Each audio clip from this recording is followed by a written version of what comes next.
does subclinical or sluggish hypothyroid correlate with symptoms? And this study looked at 376 patients. It was a survey study, so there are definitely some limitations to this, but it's one of the few data points that really tried to parse the difference between these groups. And we need this data because we can't just keep conjecturing. We have to start putting some of this stuff, some of these theories under the lens of analysis. And I'll just quote from their paper: patients with a thyroid function test suggesting subclinical hypothyroidism do not experience thyroid disease-related symptoms more often than euthyroid subjects. And here's the key point that gives us some direction. In subclinical hypothyroidism, aka sluggish, clinicians should focus on concomitant diseases rather than expecting symptomatic relief following levothyroxine substitution or the use of thyroid hormone medication.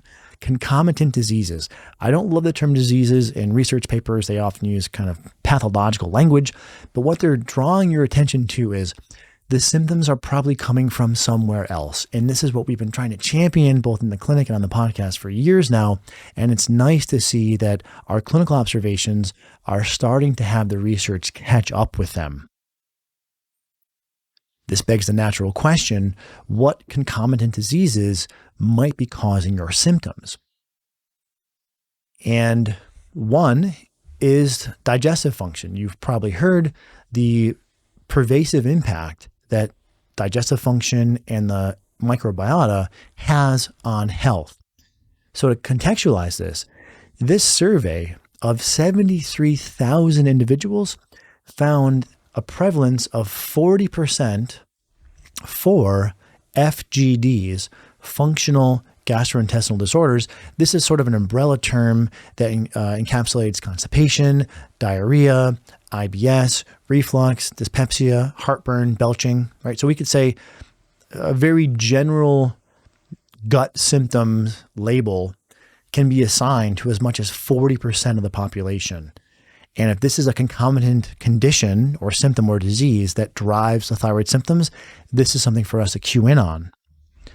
And from the American College of Gastroenterology, they have found a prevalence of IBS, irritable bowel syndrome, of 10 to 15% of the population. So this is significant.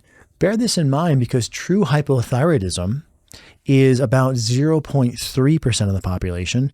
And if you include true hypothyroidism plus sluggish or subclinical, that's about 4.5% of the population. So it's something. But these gastrointestinal disorders or syndromes are far more common. And if they can cause thyroid symptoms, then we really want to pay attention to these. And this is hence our paper that our group published in 2022 in the journal Nutrients.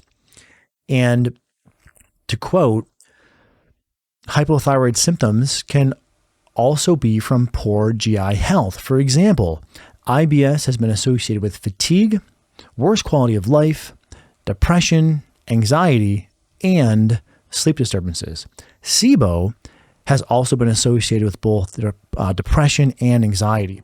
So it's really important to bear in mind that you could have fatigue, depression, and insomnia, and that may not be coming from the thyroid. So especially if you have those symptoms, plus you have any sort of digestive symptom, this should start flagging suspicion that those concomitant issues might be driving the symptoms that were thought to be thyroid.